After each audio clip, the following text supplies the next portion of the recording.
तो आज का बच्चे पार्ट 3 है which is the most important. सबसे ज्यादा इसी पार्ट में से क्वेश्चन आते हैं 90% आज वाले लेक्चर से और 10% फर्स्ट एंड सेकंड से। तो कई बच्चे सोच सकते हैं कि थर्ड ही पढ़ लें फिर फर्स्ट सेकंड ना पढ़ें, लेकिन थर्ड तभी आएगा जब तुम्हें फर्स्ट सेकंड ठीक से आता होगा। क्वेश्चन भले उससे ना आए बट कॉन्सेप्ट थर्ड में सारा वही है जो फर्स्ट एंड सेकंड में है। Torque, pure rolling, angular momentum, impulse, ये सारी चीजें। तो ये डायग्राम दो बना दिया जस्ट टू सेव टाइम। बड़ा टॉपिक है बिकॉज इसके बाद भी एक वीडियो और बनाऊंगा आज के बाद भी फॉर जेईई एडवांस पर्पजेज। ये सारे भी जेईई एडवांस लेवल पे लेके जा रहा हूं। मेडिकल के बच्चों को ये इसलिए जरूरी है कि उनके अंदर का डर खत्म हो जाए, उनकी जो लॉजिकल थिंकिंग है वो स्टार्ट हो जाए, सो दैट वो बड़े से बड़े क्वेश्चन सॉल्व कर पाए। ये डायग्राम पूरा बना दिया बिकॉज इसमें डाउट नहीं है। यहां थोड़ा सा मुझे मैकेनिज्म समझाना है इसलिए मैंने इसको ड्रॉ नहीं किया पूरा।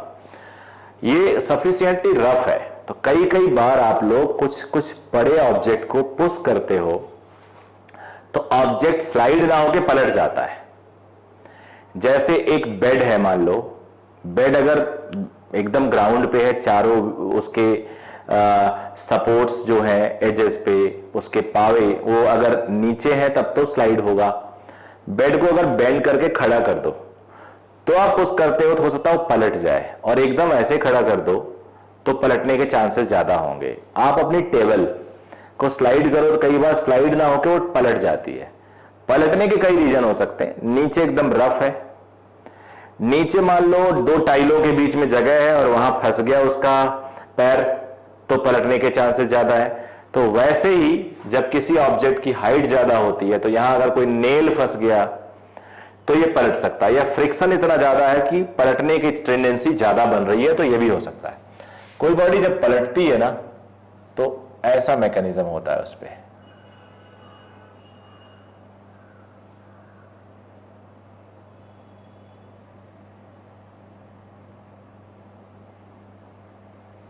ऐसे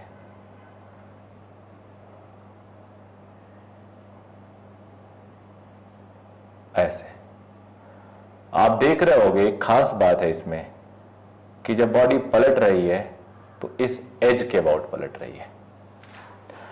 तो जब बॉडी पलटती है वेट तो उसका सेंटर से ही लगता है, तो पूरा का पूरा नॉर्मल रिएक्शन उस कॉर्नर पे शिफ्ट कर जाता है, कांटेक्ट उस कॉर्नर पे शिफ्ट कर जाता है। फ्रिक्शन ये मान लो सफिशिएंट है, मैक्सिमम लग रहा है, या हो सकता है उससे कम में ही हो, सफिशिएंटली स्लाइड नहीं कर रहा हो। This height assume to be a, और ये मान लेते हैं a/2 सेंटर पे, क्यूब है। तो अब ध्यान से देखो तो सी पॉइंट के अबाउट ये फोर्स क्लॉकवाइज टॉर्क दे रहा है, नॉर्मल टॉर्क नहीं दे रहा, फ्रिक्शन टॉर्क नहीं दे रहा है। जब फोर्स उसी पॉइंट से पास करे जिस पॉइंट के अबाउट ऑफ रोटेशनल इफेक्ट दे रहा हो तो टॉर्क नहीं देता। टॉर्क देने के लिए there should be some perpendicular distance. mg C point को क्लॉकवाइज टॉर्क दे रहा है, तो net torque about C is 0। इसमें ये हुआ mg का torque, torque because of mg should be equal to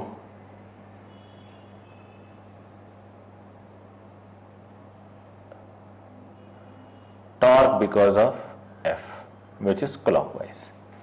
तो mg का टॉर्क, f का टॉर्क पहले देख देता हूं, f into a should be equal to mg into a/2। Torque होता है फोर्स इंटू परपेंडिकुलर डिस्टेंस। तो इतना फोर्स है मिनिमम जिस पे रुका रहेगा, इससे थोड़ा भी ज्यादा कर दोगे तो बॉडी पलट जाएगी, इससे वो इक्विलिब्रियम में होगी। ये डायग्राम में मैंने थोड़ा टाइम बचाया है, लेकिन आप ये भूल जाओ। You just consider a big cuboid, बड़ा सा ब्लॉक जिसकी हाइट h है, जिसका विड्थ b है, और वो एक सरफेस पे रखा हुआ है। अब उसके लिए आप बेटर एक थोड़ा थिंकिंग ऐसे कर सकते हो। ये रिमोट है एसी का, तो अब इस रिमोट को अगर मैं ऐसे रखता हूं तो इसके स्लाइड होने की टेंडेंसी ज्यादा आ रही है। इस पे भी स्लाइड होने की टेंडेंसी है, बट इसमें हल्का सा मुड़ने की भी टेंडेंसी है। अगर मैं हाथ को एकदम सफिशिएंटली रफ कर दूं या हल्का सा ऑब्स्टेकल दे दूं तो ये पलट सकता है। बट जब इसको ऐसे में रखूंगा तो पलटने के चांसेस ऑब्वियस है काफी ज्यादा हो जाएंगे। तो वैसे ही कोई हाइट वाली ऑब्जेक्ट जो होती है उसके पलटने के चांसेस ज्यादा ऑब्वियस हो जाते हैं। उसके कई रीजन होते हैं। एक तो सेंटर ऑफ मास ऊपर शिफ्ट कर जाता है, तो mg का ये कंपोनेंट इस पॉइंट के अबाउट टॉर्क देने लगता है। या फिर ऐसे कह सकते हो रफ सरफेस है तो रफ सेंटर के अबाउट फ्रिक्शन का डिस्टेंस बढ़ जाता है, तो वो टॉर्क इतना देता है बॉडी पलट जाती है। बहुत सारे रीजन हो सकते हैं। जब बहुत ऊंचा ट्रक, उसमें कोई ऑब्जेक्ट भर दो, कॉटन भर लो और उतने ही मास का आयरन भर दो किसी ट्रक में, तो आयरन में सेंटर ऑफ मास नीचे रहेगा, हैवी होता है। कॉटन में सेंटर ऑफ मास ऊपर शिफ्ट कर जाएगा। दोनों को रोड पे लेके जाके एक्सलरेट करो गाड़ी को, तो कॉटन वाला ट्रक पलटने के चांसेस ज्यादा होते हैं। रीजन क्या होता है? सेंटर ऑफ मास ऊपर चला जाएगा, सूडो फोर्स ऊपर होगा और वो पलटा देगा बॉडी को। तो यहां भी कोई डाउट नहीं है, mg सेंटर से एक्ट करेगा। उसके दो कंपोनेंट ले लिए, तुम सब जानते हो, mg sin theta along the plane, mg cos theta perpendicular to the plane. Friction is along the surface. Normal क्या होता है? जब यहां भी बॉडी पलटने वाली होती है तो इमेजिन करो पलटेगी तो इसी पॉइंट के अबाउट आके पलटेगी। उसके लिए सबसे बढ़िया एग्जांपल है, आप एक ब्रिक ले लो, ईंट ले लो घर पे अगर हो तो, सभी बच्चे, या बहुत मोटी बुक, और अपने हाथ को इंक्लाइन सरफेस बना के ऐसे रखो। आप अगर रखोगे उस ब्रिक को ऐसे सरफेस पे, तो देखना ये जो एज है, ये यहां पे ज्यादा प्रेशर फील होगा, जहां ज्यादा फोर्स फील होगा। अगर ज्यादा इंक्लाइन कर लोगे, हैवी ईंट होगी, तो हटाने पे यहां एक दाग बन जाएगा, एक इंप्रेशन आ जाएगा। बॉडी जब पलटेगी तो इसी पॉइंट के अबाउट पलटेगी, इसी पॉइंट के अबाउट, एज के अबाउट बॉडी पलटेगी।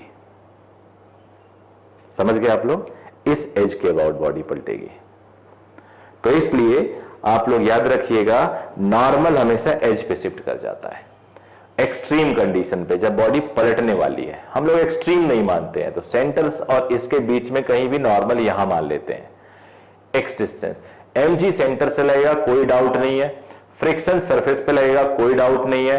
बट नॉर्मल कहां से लगेगा ये कोई फिक्स नहीं है। जहां पे नेट कांटेक्ट डेवलप हो रहा है, which is obviously towards downward, I have assumed at x distance from O.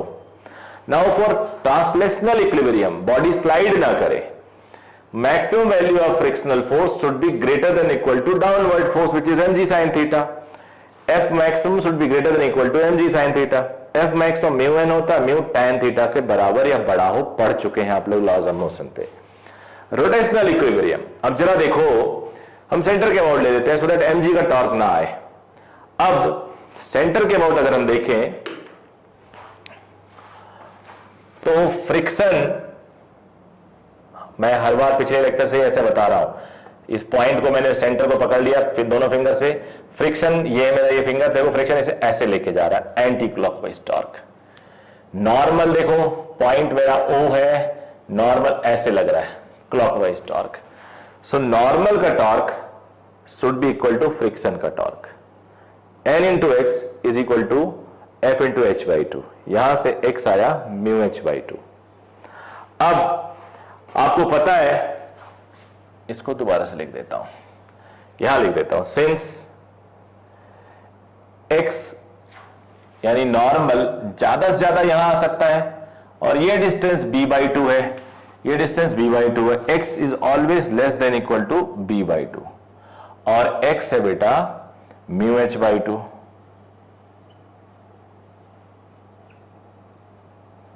So mu is less than equal to b by H.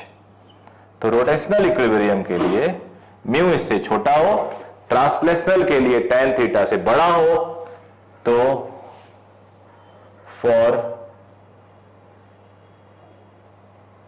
Complete equilibrium mu should be greater than equal to tan theta less than equal to b by H. b क्या है? Width है, और h क्या है? Height है। समझ गए? तो ये हो गया टोपलिंग का क्वेश्चन। अब आगे बढ़ेंगे हम लोग। एक जरा अभी थोड़ा इंपल्स पढ़ लेते हैं, एंगुलर इंपल्स पढ़ लेते हैं, फिर उस पर क्वेश्चन करेंगे।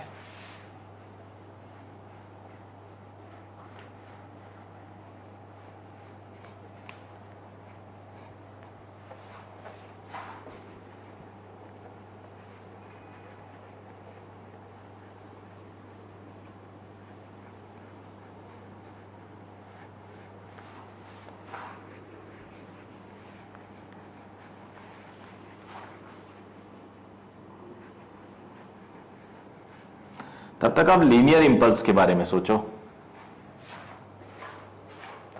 एंगुलर इंपल्स,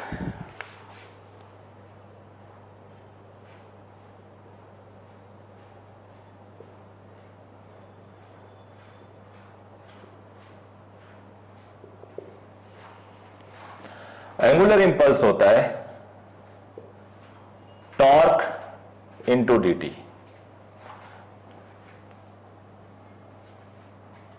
टॉर्क होता है अल्फा,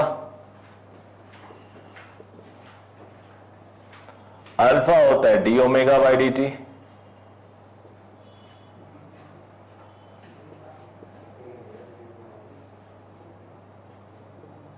ऐसा लिख सकते हैं।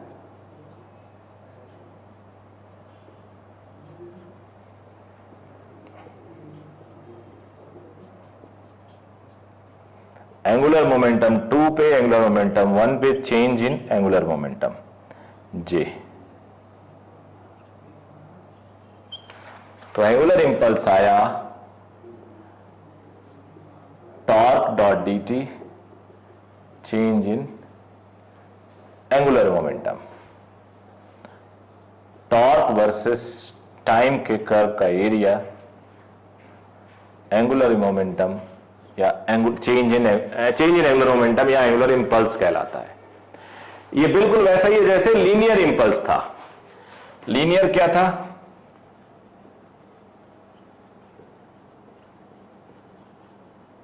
मान लो आई था, वो I was force dot D T, force M A D V by D T,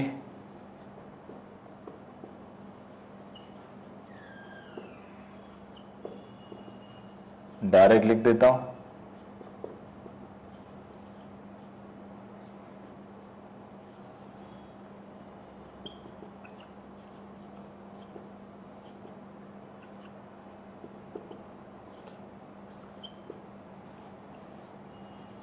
force versus time का एरिया। तो लीनियर इंपल्स एफ और टी कर्व का एरिया, बिल्कुल वैसा ही। अब जो कॉन्सेप्ट बताने वाला हूं वो इंपॉर्टेंट है, देखना। If net torque is 0 about any point, because torque जब आप देखते हो बेटे, तो टॉर्क कितना हुआ ये कोई टर्म नहीं है। कितना टॉर्क होगा? नो, इनकम्प्लीट है। कितना टॉर्क होगा इस पॉइंट के about. To define torque you need to define reference point. किस पॉइंट के अबाउट टॉर्क ले रहे हो आप? तो अबाउट एनी पॉइंट टॉर्क 0 है, then since J is equal to torque net dt आता है, ये 0 हो जाएगा, which is change in angular momentum 0 या एंगुलर मोमेंटम कांस्टेंट। तो स्टेटमेंट क्या हुआ? स्टेटमेंट हुआ if net torque is 0 about any point, it's angular momentum will be conserved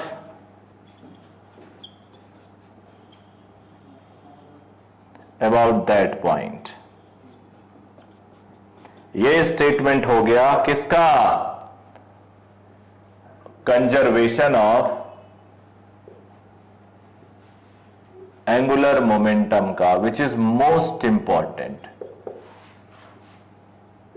it is most important. Conservation of angular momentum is most important।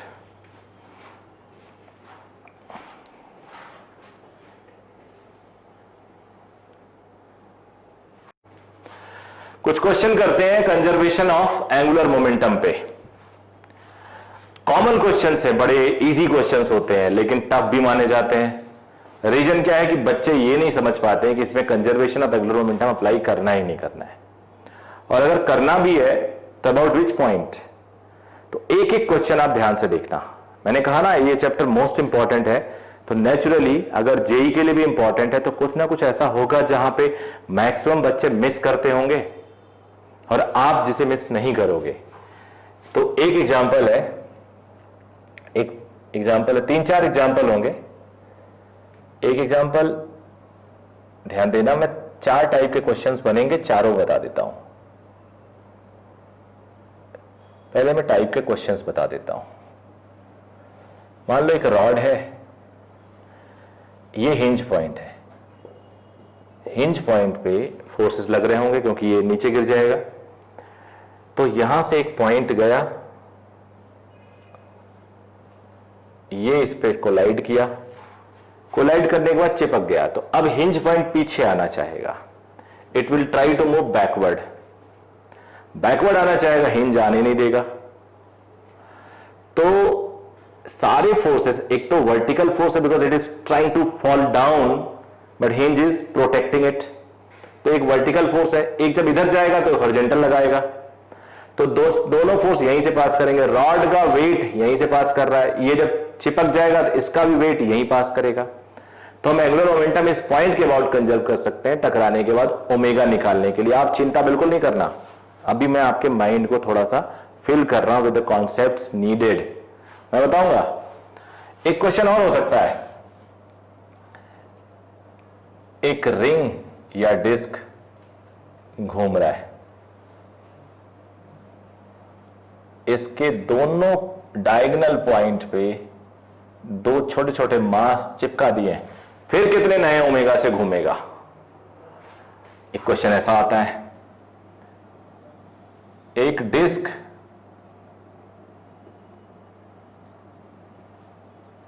किसी speed से land करता है surface पे, land करते वो रोटेट होने लगता है, तो कितने देर बाद प्योर रोलिंग स्टार्ट हो जाएगा? ये क्वेश्चन आता है। किसी टेबल पे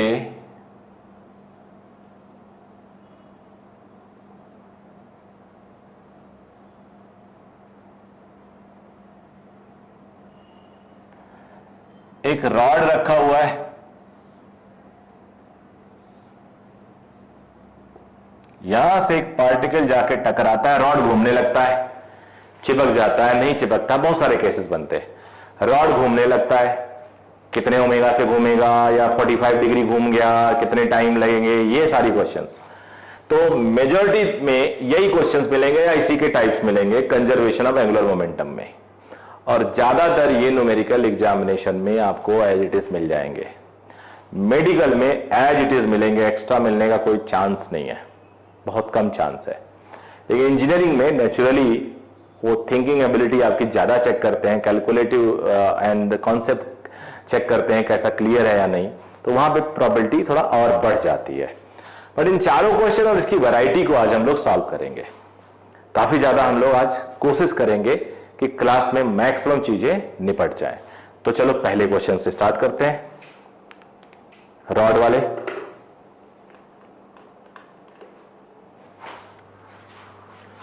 थोड़ा बड़ा कर दो इसको,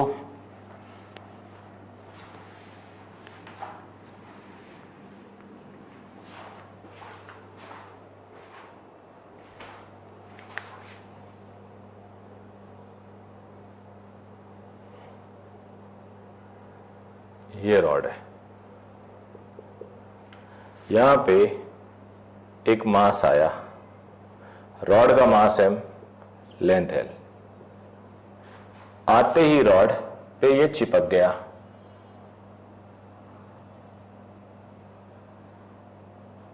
पॉइंट है, चिपकते ही rod is trying to move like this, ऐसे मूव करना चाह रहा है लेकिन नहीं मूव कर रहा है। एक नॉर्मल x डायरेक्शन में इसने लगाया, एक y लगाया, और अब ये नहीं मूव किया तो उसी हिंज पॉइंट विच इज ओ के अबाउट ये इस टेंडेंसी में आ गया, ओमेगा के। यही ओमेगा बताना है। Just after collision, in elastic collision है, चिपक गया, इसका वेट, इसका खुद का वेट, ऐसे। अगर ध्यान से देखो तो नॉर्मल के 2 कंपोनेंट एक्स वाई, हिंज पे याद रखो हमेशा 2 कंपोनेंट एक्ट करता है, इवन दरवाजों पे भी 2 लगता है। ये दरवाजा है, ये मान लो हिंज है, तो एक वाई डायरेक्शन में तुम्हें दिख रहा है, ये ना हो तो दरवाजा जमीन पे टकरा जाए। एक एक्स में भी लगता है। डाउट है, एक काम करो, अपने घर के दरवाजे के कुंडियों में हिंज को खोल दो और किसी तरह टिका दो। अब दरवाजा खोलो, देखो तो ऊपर ही गिर जाएगा या उस पार गिर जाएगा, हॉरिजेंटल या उधर चला जाएगा या इधर आ जाएगा, यानी कोई ना कोई फोर्स हॉरिजेंटली भी तो संभाल के रखा है, that is normal in x direction. और दरवाजा फ्लोर से थोड़ा ऊपर होता है, इसीलिए होता है क्योंकि हिंज वाई डायरेक्शन लगाता, नहीं तो फ्लोर पे ना आ जाए, एमजी नीचे है। तो हिंज पे हमेशा दो फोर्स लगते हैं, याद रखिएगा। सारे फोर्सेस हिंज से पास कर रहे हैं, since all forces are passing through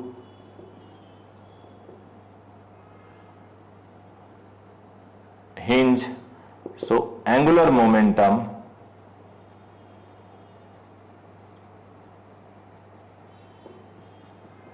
will conserve about hinge, O point। तो इनिशियल ये है, फाइनल ये है बेटे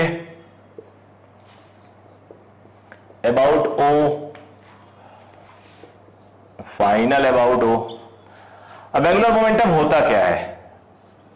एक ट्रांसलेशनल फॉर्म इसका होता है और एक रोटेशनल फॉर्म। ट्रांसलेशनल फॉर्म में ऐसा लिख सकते हो या ऐसा लिख सकते हो, बता चुका हूं। रोटेशनल फॉर्म में ये होता है, शुरू में एंगुलर मोमेंटम ये वेलोसिटी की वजह से है जो परपेंडिकुलर डिस्टेंस दूर है, एल डिस्टेंस दूर है इससे। अब देखो जरा इसका एंगुलर मोमेंटम का डायरेक्शन, ये ऐसे anti clockwise, so M V naught L anti clockwise. बाद में पूरा का पूरा रॉड रोटेट कर रहा है, ट्रांसलेशन नहीं है, तो I total into omega anti clockwise, ये ऐसे आता है। आई टोटल क्या होगा? अबाउट ओ, ये हटा देता हूं।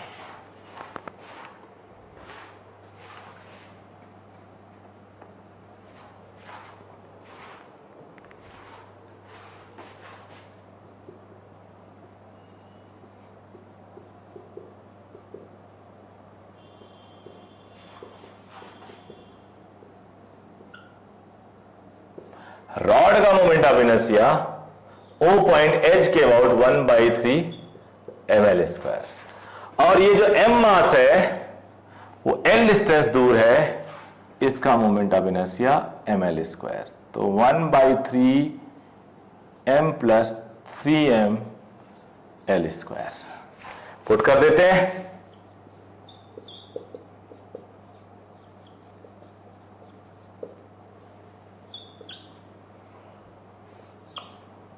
एक एल गया,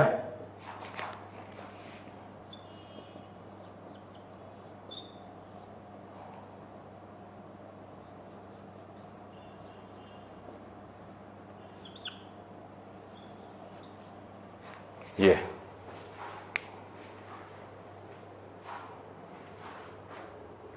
ठीक है बेटा, ओमेगा आ गया। इनिशियली वी नॉट से टकराया, फिर ओमेगा इतना। एक बार नोट कर लीजिए आराम से, इसको मैं हट जा रहा हूं, वीडियो रोक के कॉपी कर सकते हैं आप।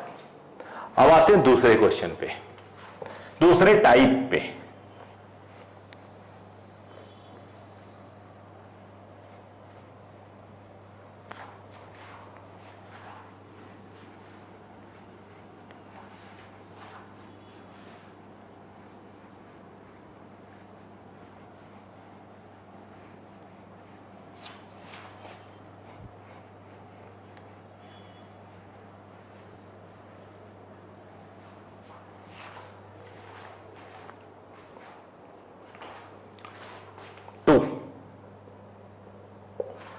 देखना ध्यान से, एक रिंग रोटेट कर रहा है ऐसे,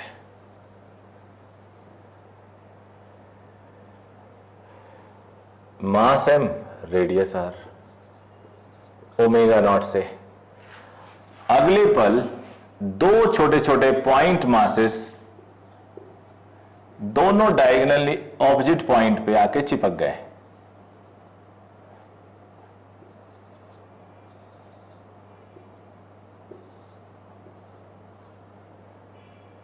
ओमेगा ऐसे।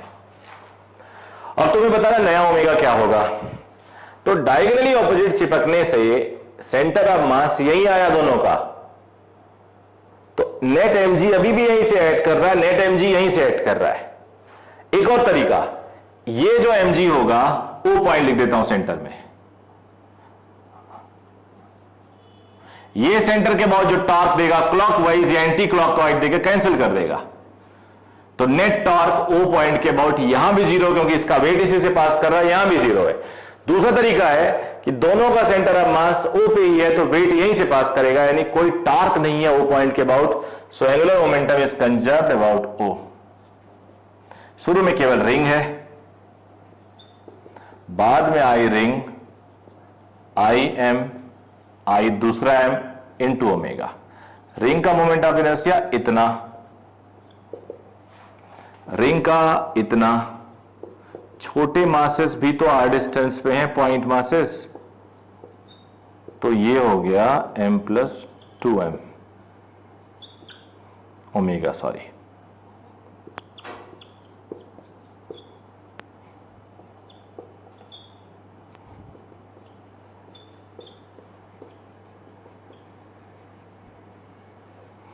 अब अगर 3 मासेस रख दिए जाते हैं, एक यहां, एक यहां, एक यहां, इक्वी डिस्टेंस पे, यानी 120 डिग्री पे, तो ओमेगा हो जाता 4 मासेस रखे जाते 90 डिग्री पे, इक्वी डिस्टेंस पे, सेंटर ऑफ मास वहीं रहता, तो आंसर हो जाता m प्लस 4m नीचे। अब एक क्वेश्चन और है, एक डिस्क है,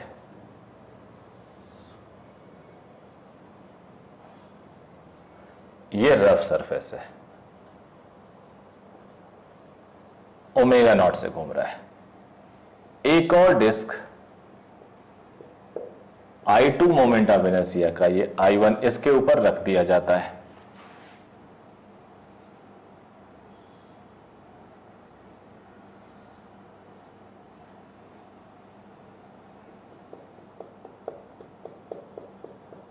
अब जरा मैकेनिज्म देखते हैं, बहुत ध्यान से सुनना मेरी बात,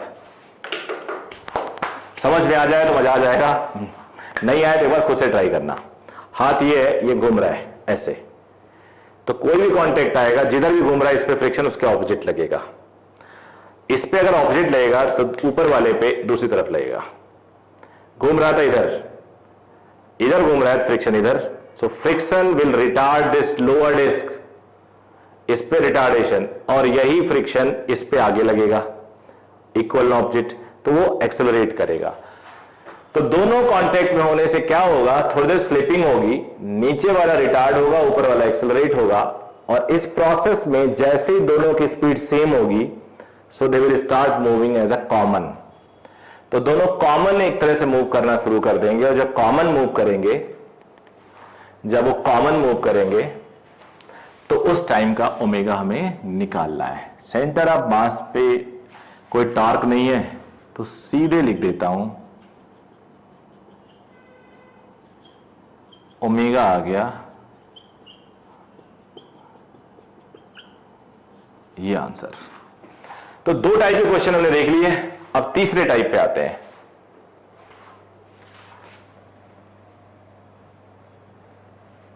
फिर मिसलेनियस क्वेश्चन सॉल्व करेंगे।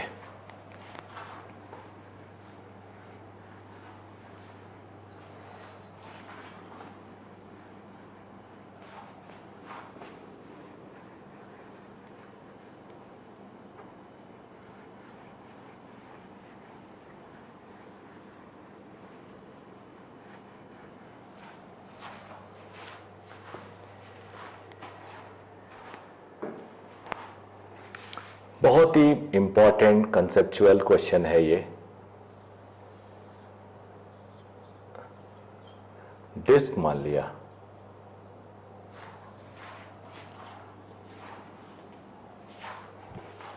ये रफ है, कोफिशिएंट ऑफ फ्रिक्शन म्यू है।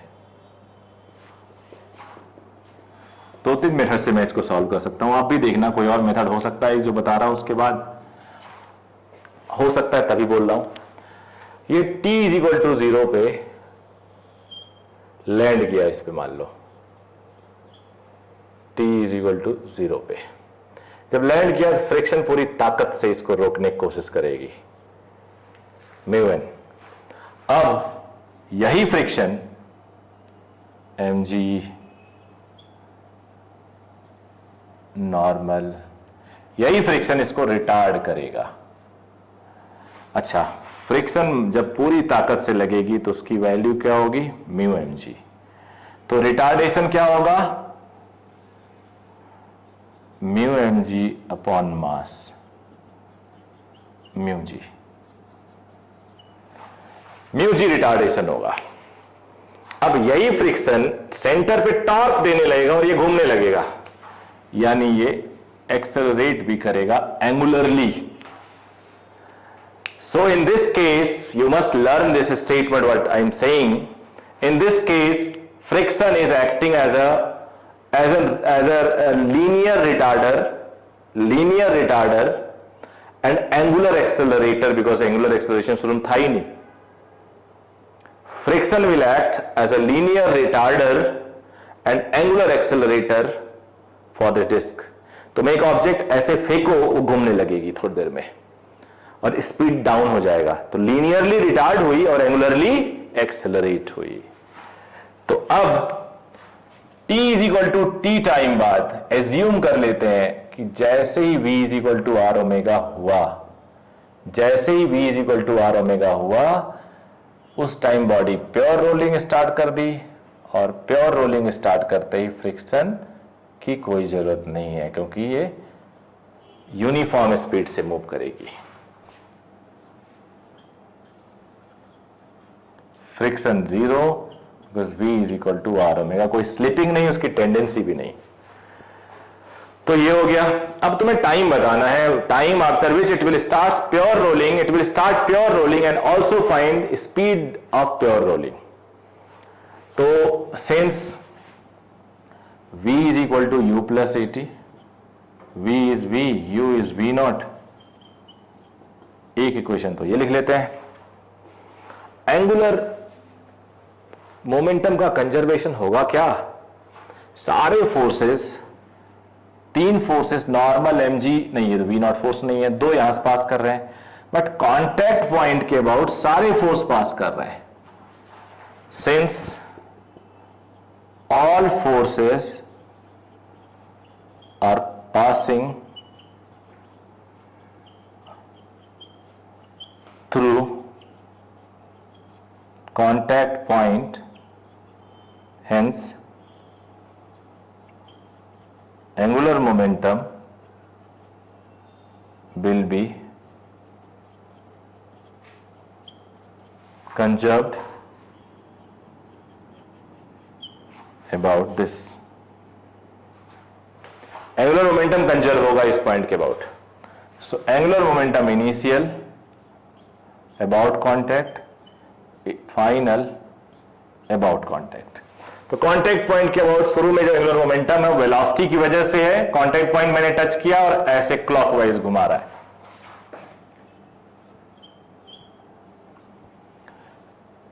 बाद में आई ओमेगा भी है, वो भी क्लॉकवाइज, और कांटेक्ट पॉइंट को भी घुमा रहा, अभी भी क्लॉकवाइज। आई कांटेक्ट पॉइंट नहीं लिखेंगे, पिछले लेक्चर में बताया था, I is always about point of rotation which is O। तो V is equal to R omega है। अच्छा, रेडियस R है तो L की बजाय मैं R लिख देता हूं। तो देखो बेटा, जरा मोमेंट ऑफ इनर्शिया भी रख देते हैं। V is equal to, V को V रहने दो, moment of inertia half M R square, omega is V by R। तो ये हुआ v naught is v plus v by two, 3v by two. Speed आया 2v नॉट बाई 3, ओमेगा होता है v by are, तो वो भी निकाल लो। तो प्योर रोलिंग की बातें आ गई। अब 1 में पुट करो, टाइम ले लो।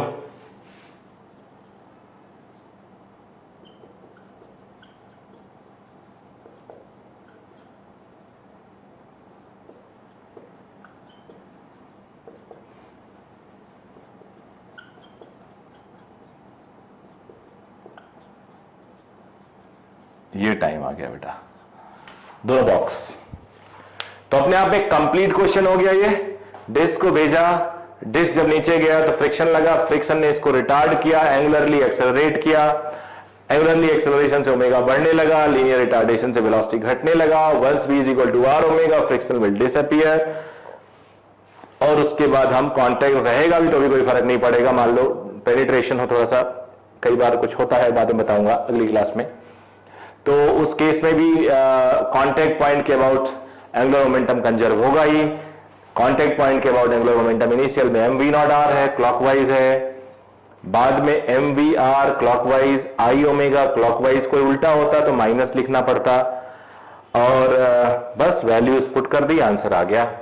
अब इसी में एक क्वेश्चन और मैं आपको लिखूंगा और आपसे ट्राई कराऊंगा, कोशिश करूंगा आप ट्राई करो उसको। डिस्क ही लिया और फेंकने का तरीका बदल दिया।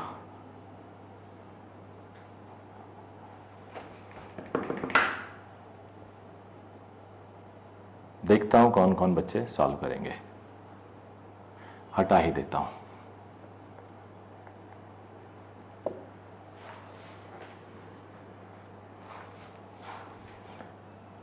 ये तो काम आएगा, ये भी काम आएगा, ये हटा देता हूं। ये रिजल्ट भी काम नहीं आएगा।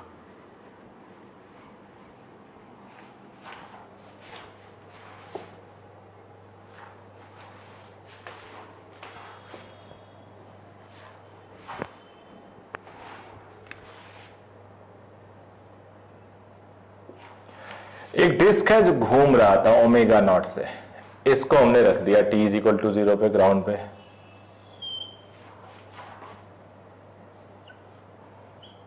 अब जरा ग्राउंड देखो, ग्राउंड फिंगर है मेरा, ग्राउंड पे टच हो रहा, ओमेगा ऐसे जा रहा पीछे की तरफ। सो फ्रिक्शन इस पे आगे एक्ट करेगा, इसकी वजह से एक लीनियर एक्सेलरेटर होगा which will increase its speed, और ये एंटी क्लॉकवाइज टॉर्क देगा। एंटी क्लॉकवाइज ओमेगा क्लॉक है, इसलिए एंगुलरली रिटार्डर होगा। आपको ये क्वेश्चन लेके रुक जाना चाहिए था, फिर ट्राई करना चाहिए। अभी भी रुक के ट्राई कर लो, वीडियो रोको, ट्राई कर लो, आंसर मैच कर लेना। तो अब एक इक्वेशन हम लिखेंगे, v इज v, u 0 है, ये आ गया। एंगुलर मोमेंटम कंजर्व करते हैं कांटेक्ट पॉइंट के about.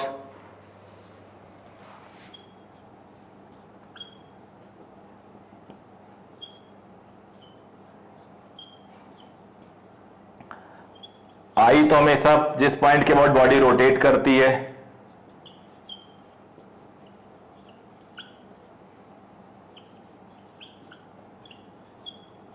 Omega naught.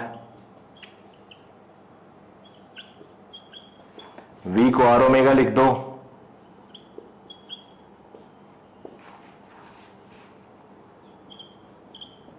Half plus omega 3/2 omega.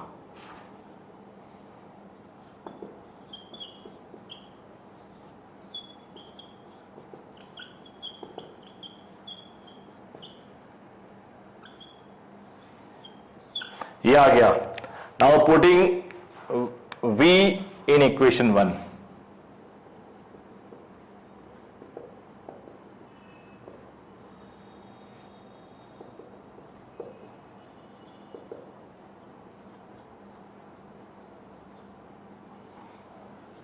ये आंसर है, याद आया आपको? तो आंसर ये हो गया, टाइम निकल गया। डिस्क को हमने छोड़ा, t इज इक्वल टू 0 पे घूम रहा था, तो देखो फिंगर कांटेक्ट पॉइंट मान लो ओमेगा ऐसे है, पीछे जा रहा है, फ्रिक्शन आगे, उस फ्रिक्शन ने इसको लीनियर एक्सेलरेटर दिया।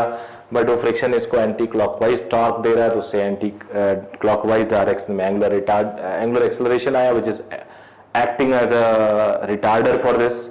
ओमेगा कम हुआ, वेलोसिटी बढ़ा, once both are equal friction will disappear, v is equal to are omega, v is equal to u plus a t, u थाइन ई, ए इज म्यू जी। यहां से एक इक्वेशन लिखा, एंगुलर मोमेंटम कंजर्व किया, दूसरा equation आया, solve कर लिया, आंसर ले लिया। तो ये रहा तीसरा टाइप। अब फोर्थ टाइप का क्वेश्चन पार्ट 4 में जो स्पेशली जेई एडवांस के लिए बनेगा। अब मेरे पास कई मिसलिनियस क्वेश्चन है जो मैंने आपको प्रॉमिस किया था कि मैं आपको कराता हूं।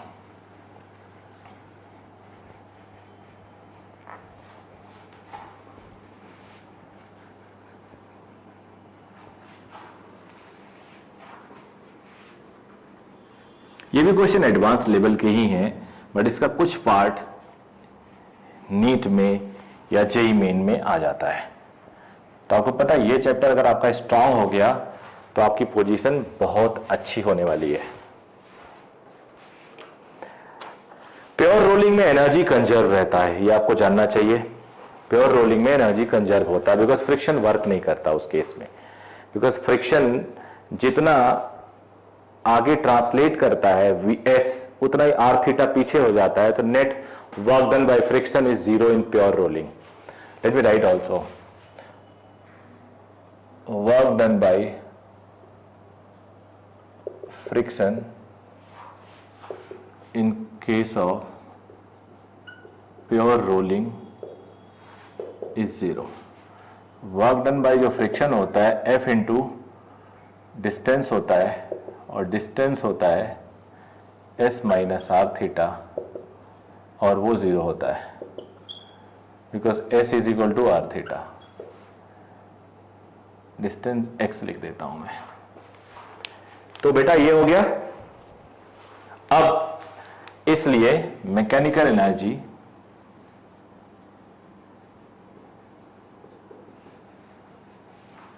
इन केस ऑफ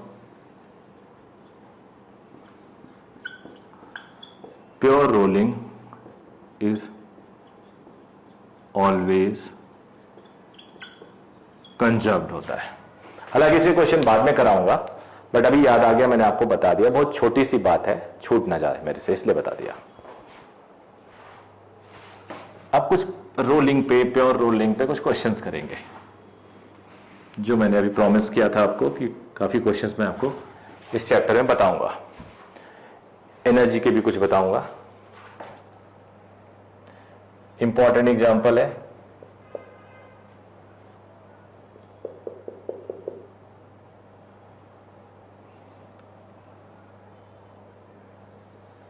ये, एक रॉड है जिसके एजेस पे दो स्ट्रिंग लगे हुए हैं।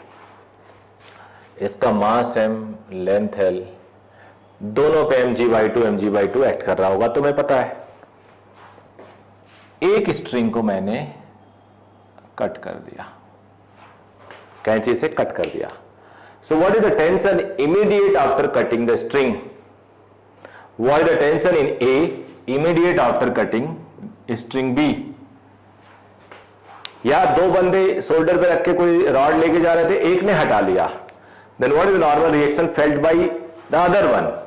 यहां पे जैसे कट करोगे, देखो पूरा इमेजिन करो, कट करने पे इसका मोशन ऐसा होगा, ऐसा होगा, ऐसा होगा,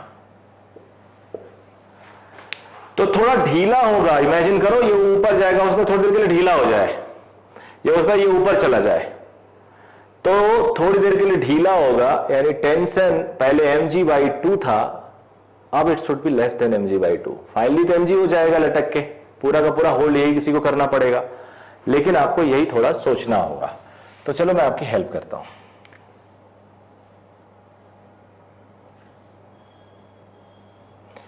इमीडिएट आफ्टर कटिंग, क्योंकि थोड़ी देर बाद तो सिचुएशन अलग हुआ, ये हॉरिजॉन्टल रह भी नहीं जाएगा।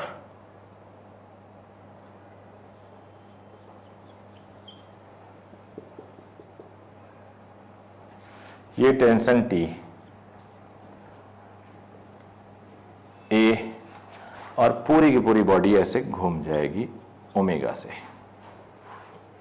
अब ये इसकी वजह से एक्सेलरेट करेगा तो इसे हम अल्फा बोलेंगे, रिटार्ड करेगा, बिकॉज ओमेगा तो हर वक्त बदलेगा। तो ये सिचुएशन है। अब इसके अबाउट अल्फा है तो ये L/2 डिस्टेंस पे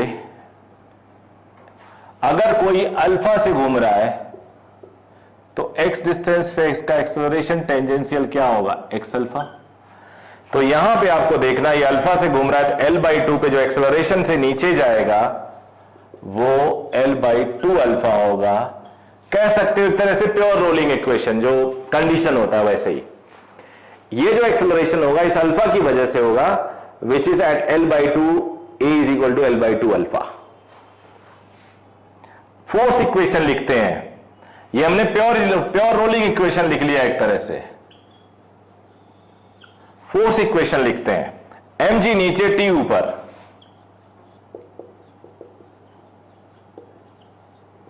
ये फोर्स इक्वेशन। फिर अब टॉर्क इक्वेशन पॉइंट के अबाउट, t का टॉर्क 0, mg का टॉर्क L/2 डिस्टेंस पे mg,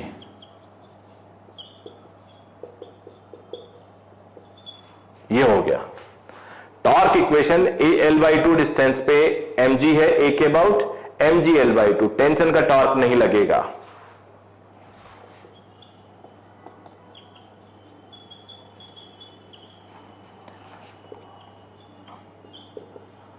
रॉड का L/a के अबाउट, एज के अबाउट 1/3 ml², अल्फा हो गया 2a/L। सॉल्व कर लेते हैं, मास गया L² गया, एक यहां से एक यहां से, तो ये आया a is 3g/4, putting a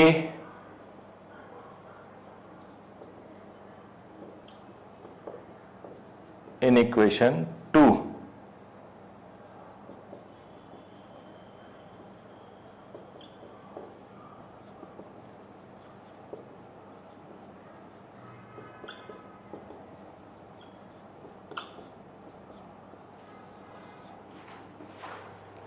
T is mg/4, तो टेंशन आया mg/4, यानी जो पहले mg/2 mg/2 दोनों शेयर कर रहे थे, इसको कट करने से और आधा हो गया उसका mg/4। रट लीजिएगा, इसको याद हो तो भी चलेगा, बट यहां कैसे काम करोगे, अगर याद करके जाओगे एग्जाम में, अगर ऐसा आ गया यहां पे और यहां पे L/4 पे है ये, और इसको कट कर दिया गया, बताइए। तो याद करने वाले क्वेश्चन भगवान को उस टाइम बोलेंगे कि क्यों आपने पूछ लिया, मेरी किस्मत खराब है। इसलिए बेटर है कि आप प्रिपेयर कर लीजिए, ये आपका होमवर्क होगा। कमेंट में इसको आप सॉल्व करके अगर आंसर डालेंगे तो मुझे अच्छा लगेगा, I will be very happy. Please करिएगा, जरूर एफर्ट करिए, आपके लिए, आपको आगे बढ़ना है ना, आपको डॉक्टर बनना है। IIT में किसको जाना है, आपको जाना है। आज ही एक बच्चे का मेरे पास फोन आया, उसके जानने वाले के एडमिशन का, वो 2011 बैच का IITian था, अभी वो US में है, बहुत मोटे पैकेज पे। तो अगर आपको मोटे पैकेज पे जाना है, अच्छी लाइफ जीनी है, करियर अच्छा करना है, तो आपको सॉल्व करना है। नहीं है तो छोड़ देना, कोई दिक्कत नहीं। आते हैं आगे।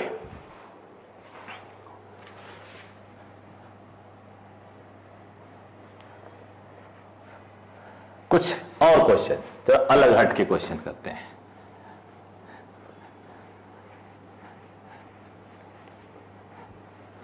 थोड़े बड़े क्वेश्चन पिक करते हैं, जिसमें आपका जो कॉन्सेप्ट है वो तो लगेगा ही लगेगा, आपका पेशेंस भी जहां पे मॉनिटर किया जाएगा कि कितना पेशेंस है आप में।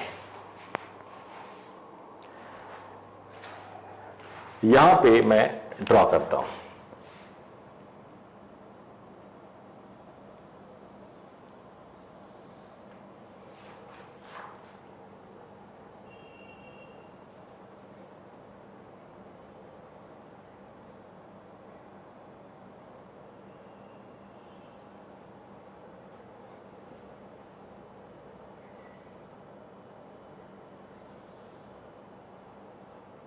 ये है बेटा डिस्क, ये डिस्क है।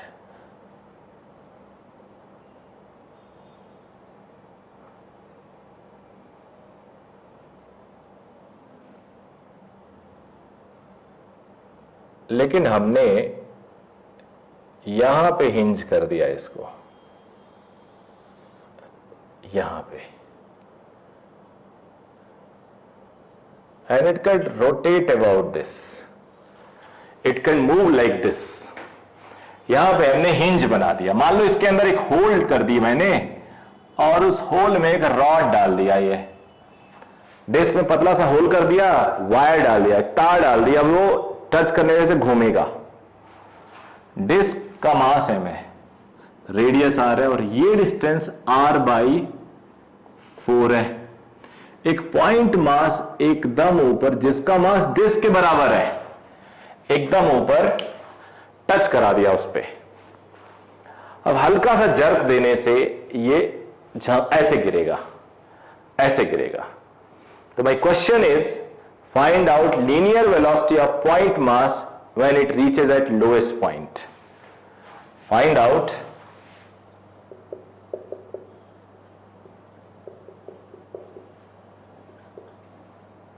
linear speed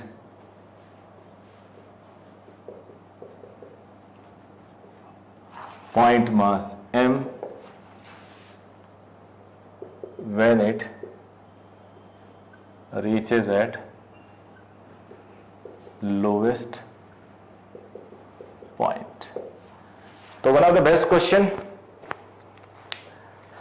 जरा देखते हैं जब ये नीचे आएगा तो डायग्राम कैसा होगा।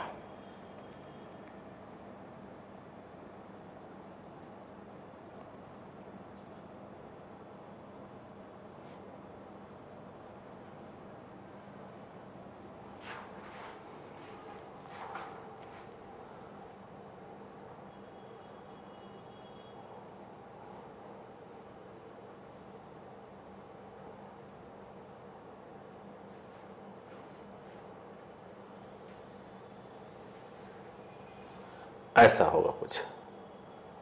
डायग्राम बना लिया, आधा काम खत्म।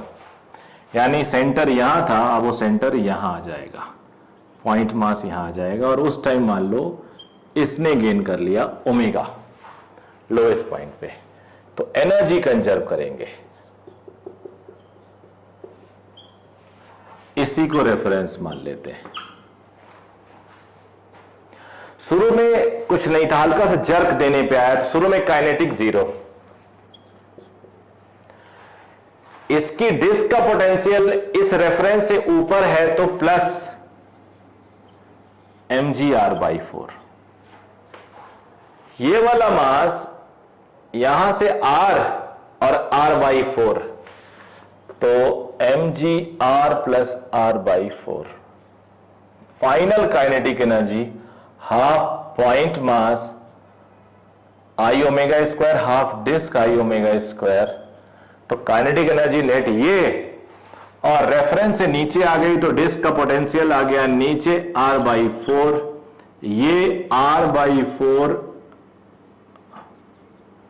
प्लस r नीचे रेफरेंस से। बस ये सॉल्व करना हमारे लिए इंपॉर्टेंट हो जाता है। mgr/4 इधर आ जाएगा, ट्वाइस हो जाएगा, इतना और इतना ट्वाइस हो जाएगा, 5r/4।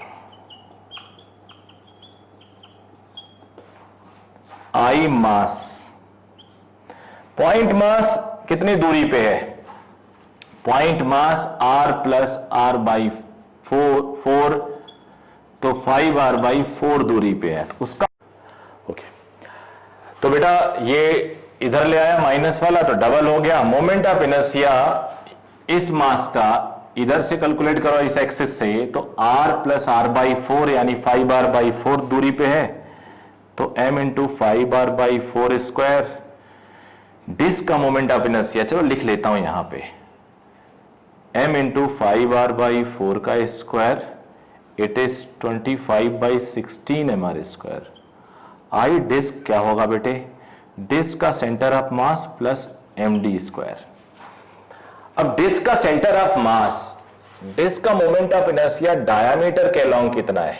ये सेंटर ऑफ मास है, ये डायामीटर है, तो I centre of mass, I diameter, ये 1/4 mr² होता है। अब हमें चाहिए C यहां पे इस एक्सिस के about, this D is R/4, तो I डिस्क होगा I centre of mass plus md², 1/4 mr² plus mr/4 का स्क्वायर, तो ये mr²/4 plus mr²/16, 5/16 mr²। Okay बेटे, तो ये वाला हो गया मास m into 25/16 r² plus half I हो गया 5/16 mr², ये इन सब का इंटू ω²। तो सॉल्व कर लेते हैं। ये 2 4 बेस में 6/4 mgr, ये 25/632, ये भी 16 है, 5/32, ये हो गया बेटे 6/2 mgr, 25/5 32 mr² ω², एक आर गया, m पूरा गया, 6 5 जा 216, तो ओमेगा आया 16 G/5r का रूट, ओमेगा ही आया, ओमेगा आया 16 G/5r का रूट। अब ओमेगा अगर आ गया तो तुम्हें पढ़ा चुका हूं, अगर इस बॉडी ये ओमेगा से घूम रहा है तो x डिस्टेंस पे स्पीड क्या होगी? x omega. अब अगर ये ओमेगा से घूम रहा है तो ये डिस्टेंस है r/4 प्लस r, 5r/4, तो speed of particle omega 5r/4, 5/4 omega is 16 G/5r into r, 4 बाहर आ जाएगा, 16 का कैंसिल हो जाएगा, 5 अंदर भेज दो, 25 नीचे वाला 5 cancel, 5 GR and it is your answer. समझ में आया बेटा? तो कुछ नहीं, कुछ है ही नहीं एक्सेप्ट कैलकुलेशन। ऐसा कैलकुलेशन आप बताओ, मेडिकल में तो सवाल ही नहीं पैदा होता कभी आए। मेडिकल में सिर्फ इतना पूछा जा सकता है कि अगर ओमेगा से घूम रहा है तो यहां की स्पीड क्या होगी? तो यहां की स्पीड होगी omega into that distance which is 5r/4। Engineering में बहुत कुछ पूछा जा सकता है। देखना कि इस पूरे मेडिकल में क्या पूछा जा सकता है, इन पूरे प्रोसेस में कितनी पोटेंशियल एनर्जी गेन या लूज हुई। तो डिस्क का r/4 ऊपर, r/4 नीचे, तो ट्वाइस mgr/4, और उस पॉइंट मास का 5 mgr/4 का डबल कह सकते हो ऊपर और उतना नीचे। तो इस तरह से क्वेश्चन पूछे जा सकते हैं। एक क्वेश्चन और मैं करा रहा हूं अभी आपको, वो भी इंटरेस्टिंग है, काफी इंटरेस्टिंग है, नोट कर लीजिएगा इसको।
Very interesting question and very good also. ये वॉल है, दोनों वॉल पे फ्रिक्शन है, म्यू कोफिशिएंट ऑफ फ्रिक्शन। इस पे एक जेंटली मैंने स्फेयर रख दिया, एक स्फेयर रखा। ध्यान से देखना भाई, क्वेश्चन समझो आप लोग। और ये ऐसे रोटेट कर रहा था, t इज इक्वल टू 0 पे ओमेगा इज ओमेगा नॉट। मास इसका सब गिवन है, सारी इंफॉर्मेशन है, मास, रेडियस, स्फेयर है तो मोमेंट ऑफ इनर्शिया भी। अब ऐसे जब होगा तो थोड़ी देर बाद घूम के थोड़ा मे बी साउंड हो, स्पार्किंग आया, एक्चुअल में तो हीट भी जनरेट हो सकता है। तो ये ऐसा होगा इसलिए बिकॉज फ्रिक्शनल एनर्जी जो है वो लॉस्ट हो जाती है in terms of heat and sound या लाइट। तो यहां एनर्जी नहीं कंजर्व है। मेरा क्वेश्चन है how many rotations are there before stopping. ये स्पेयर रखा और थोड़ी देर घूम घूम के बंद हो जाएगा। सो बिफोर स्टॉप कितने रोटेशंस इसने घूमे, कितने चक्कर इसने लगाए, ये मेरा क्वेश्चन है। अगर आप सॉल्व कर लो तो मजा आ जाएगा, नहीं तो मैं बता रहा हूं फ्री बॉडी डायग्राम ज्यादा इंपॉर्टेंट है। फ्री बॉडी डायग्राम देखो कैसे होगा।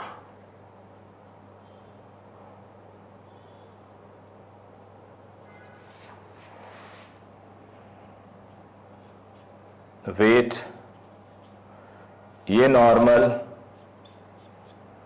ये नॉर्मल। अब स्लाइड कर रहा है तो मैक्सिमम फ्रिक्शन, अब देखो ये ओमेगा यहां नीचे को है तो फ्रिक्शन यहां ऊपर।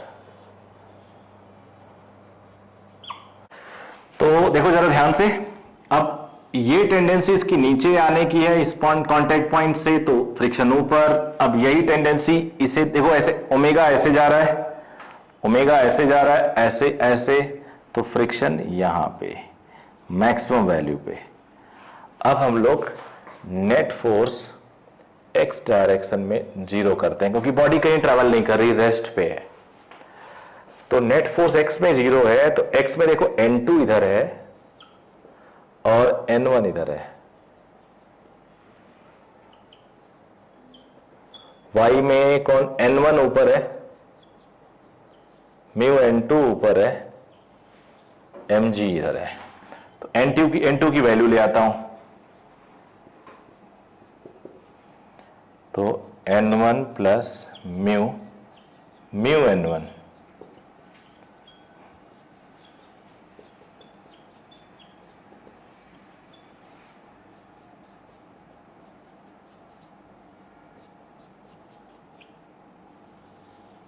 ये हो गया N1।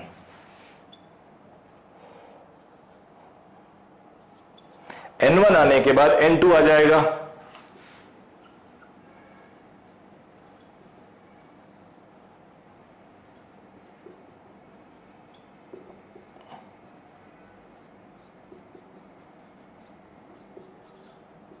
तो हमने N1 निकाल लिया और N2 निकाल लिया।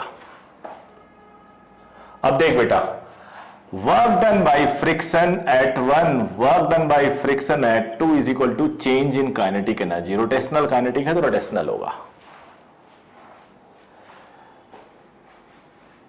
मान लिया let n turns, it take n turns before stopping, let it takes n turns before stopping. तो एक टर्न अगर स्फीयर लेता है तो कितना डिस्टेंस चलता है, 2 pi r. 2 turns 2 into 2 pi r, 3 turns 3 into 2 pi r, तो n टर्न्स लेगा तो n into 2 pi r distance travel करेगा। तो फ्रिक्शन का वर्क डन होगा F into 2 pi r into n F2 2 पाई r into N.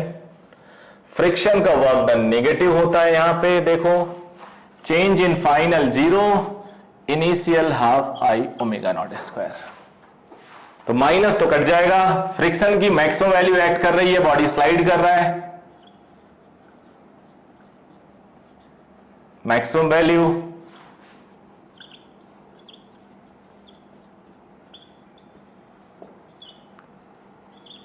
Moment of inertia n1 की value पहले कॉमन ले लेते हैं जो आए, तो mu into 2 pi R N common आएगा, n1 प्लस n2 रह जाएगा, 1/5 mr स्क्वायर ओमेगा स्क्वायर। तो म्यू 2 पाई एक आर कैंसिल कर देते हैं, 2 पाई एन, n1 है mg upon 1 plus mu square, n2 mu mg 1 plus mu square. Mass भी गया, mu 2 pi n, I am sorry mass गया, g कॉमन ले लेते हैं, तो 1 plus mu upon 1 plus mu square, n आ जाएगा r ओमेगा नॉट स्क्वायर, 2 यहां जाएगा 10 हो जाएगा, पाई जाएगा, म्यू जाएगा g, और ऊपर 1 plus mu square upon 1 plus mu. ये आंसर आ गया। कैलकुलेशन एक बार देख लीजिएगा, प्रॉब्ली सही है। तो ये इतने टर्न के बाद ये यहां पे स्टॉप हो जाएगा। अब एक क्वेश्चन और है, मेरे पास, वो इंपल्स पे बेस्ड है, उसको भी जरा कर लेते हैं, फिर यहां पे इस पार्ट 3 को हम लोग कंक्लूड करते हैं, फिर पार्ट 4 पे चलेंगे। पार्ट 4 होगा एक्सक्लूसिव न्यूमेरिकल्स का collection for JEE advanced, mains भी। नोट कर लेना इसको। अब यहां पे वीडियो रोक के सारी चीजें विजिबल है।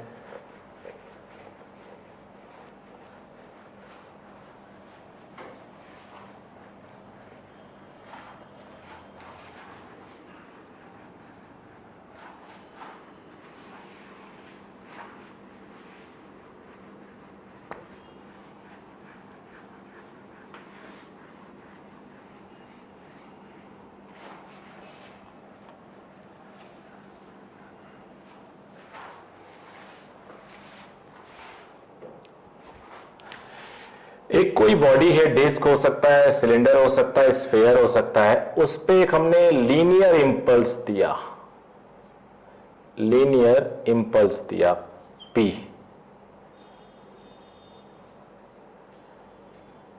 जैसे आप हिट करते हो, मान लो स्नूकर खेल रहे हो, आपने हिट किया, h डिस्टेंस पे हिट किया, और ये रफ सरफेस है, और इसकी वजह से बॉडी रोल करने लगी।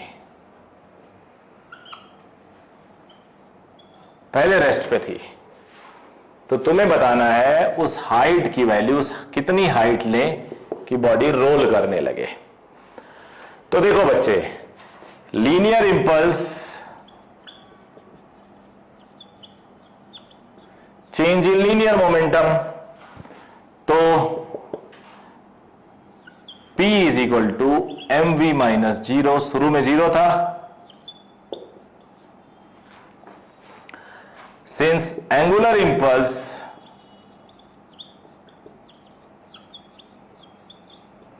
चेंज इन एंगुलर मोमेंटम, तो एंगुलर इंपल्स होता linear impulse into height h, angular impulse i omega minus 0, तो ph,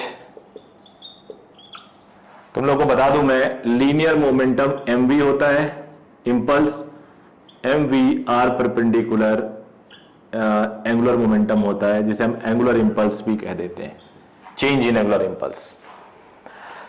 तो p को रिप्लेस कर दो, फ्रॉम, अच्छा प्योर रोलिंग तो V is equal to R omega 1 and 2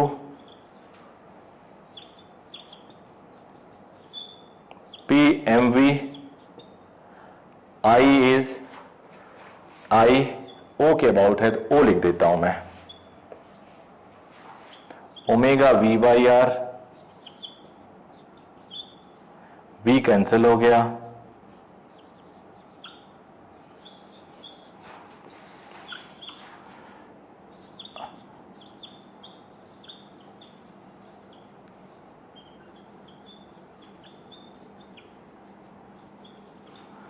I की वैल्यू कितनी होती है रिंग के लिए, mr स्क्वायर, I की वैल्यू डिस्क या सॉलिड सिलेंडर के लिए क्या होती है, हाफ mr स्क्वायर, पुट करो हाफ तो HR by 2,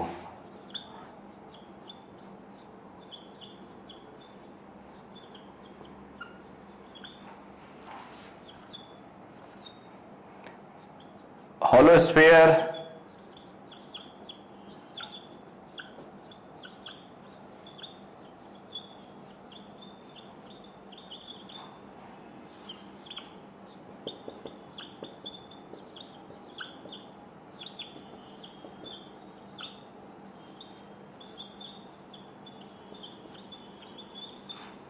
solid sphere 2/5 R पे आप हिट करो, सबसे क्लोज हिट ये 0.4 पे, फिर 0.5 पे ये हिट करने पे प्योर रोल होगा, 0.67 पे ये और 1 R पे ये। तो ये क्वेश्चन छूटा था मेरा जो कॉमन है मेडिकल के लिए भी है, फार्मूला आप याद कर सकते हो, इतने पे अगर हिट करें तो प्योर रोलिंग स्टार्ट हो जाएगा। ये चैप्टर यहां खत्म हो गया। अब मैं उन सारे बच्चों से बोलूंगा कि एक बार ढंग से चैप्टर को पढ़िए, क्वेश्चन सॉल्व करिए, प्रीवियस ईयर के क्वेश्चन सॉल्व करिए, मोमेंट ऑफ इनर्शिया के क्वेश्चन सॉल्व करिए। आई होप आप लोग क्वेश्चन सॉल्व कर पाओगे। Now thank you very much. एक न्यूमेरिकल सेशन और एडवांस का सेशन मैं लेके आऊंगा। All the very best. अगर अच्छा लगे तो दोस्तों को शेयर करो, सभी दोस्तों को, इससे ज्यादा से ज्यादा बच्चे इसका बेनिफिट उठा पाए। Thank you.